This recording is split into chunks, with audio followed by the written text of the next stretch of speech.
நீங்கள் எப்போதாவது நினைத்ததுண்டா, ஏன் அக்டோபர் இறுதியில் பேய்களுக்காக ஒரு திருவிழாவை மிக விமர்சையாக மேல்நாடுகளில் கொண்டாடுகிறார்கள் என்று?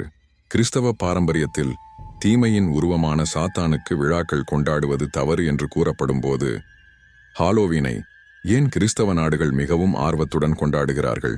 உண்மையில் ஹாலோவீன் என்பது புனிதர்களுக்கான பெருவிழா என்றால் உங்களால் நம்ப முடியுமா? பண்டைய செல்டிக் மரபு தொடக்கம் இன்றைய நவீன ஹாலோவீன் வரை உள்ள தொடர்பை இப்போது தெளிவாக பார்ப்போம்.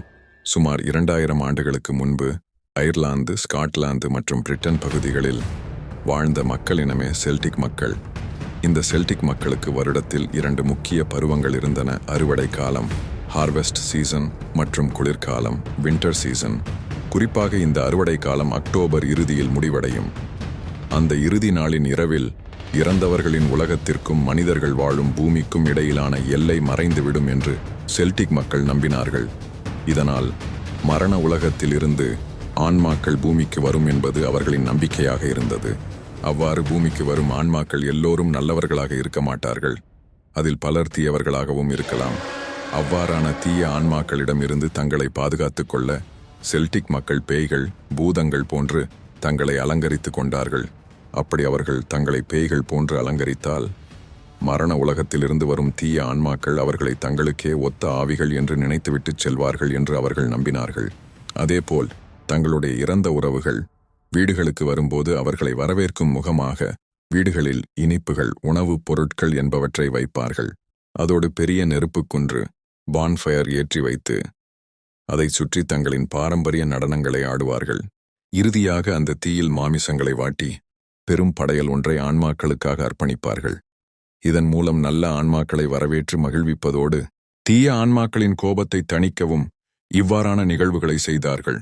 இந்த திருவிழாவை சம்ஹைன் என்று அழைத்தார்கள்.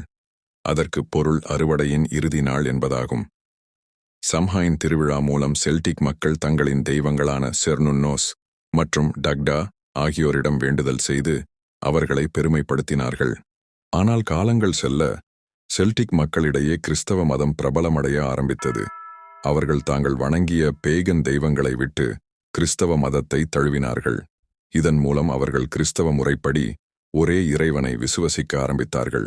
தாங்கள் வணங்கிய இயற்கை தெய்வங்கள் போலியானவை என்று எண்ணி அவற்றை கைவிட்டாலும் அவர்களின் பாரம்பரியமான சமாயின் திருவிழாவை கைவிட அவர்களின் மனம் ஏற்கவில்லை. இதை கிறிஸ்தவ மதத்தின் தலைவர்களும் உணர்ந்தார்கள். அவர்களும் இந்த பாரம்பரியத்தை மக்களிடமிருந்து பிரிக்க விரும்பவில்லை. அதற்கு மாறாக அதே நாளில் ஒரு புதிய அர்த்தம் கொண்ட விழாவாக அதை மாற்ற திட்டமிட்டார்கள். கிறிஸ்தவர்களின் மரபுப்படி கத்தோலிக்க மதத்திற்காக தங்கள் உயிரை தியாகம் செய்த புனிதர்களுக்காக ஒரு பெருவிழா கொண்டாடுவது வழக்கம். ஆரம்பத்தில் இது மே 13ஆம் தேதி புனிதர்களுக்காக அர்ப்பணிக்கப்பட்ட Saint Mary and All Martyrs ஆலயத்தில் கொண்டாடப்பட்டு வந்தது. ஆனால் பின்னாளில் 3ஆம் Pope Gregory Saint Peter's Basilica எனும் முதன்மை கிறிஸ்தவ ஆலயத்தில் அனைத்து புனிதர்களுக்குமான சிறப்பு ஆலயத்தை அமைத்தார். அதோடு செல்டிக் மக்களின் உணர்வை மதித்து புனிதர்களின் பெருவிழாவை நவம்பர் 1ஆம் தேதி என பிரகடனப்படுத்தினார். அந்த நாள்தான் ஆல் செயின்ட்ஸ் டே.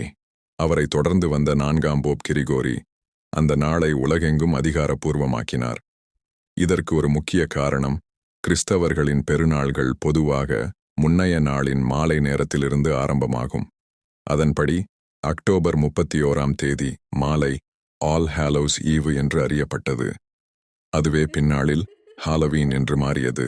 இதன் காரணமாக செல்டிக் மக்களின் பாரம்பரியம் இன்றளவும் கிறிஸ்தவ மதத்தோடு இணைந்து கொண்டாடப்பட்டு வருகிறது.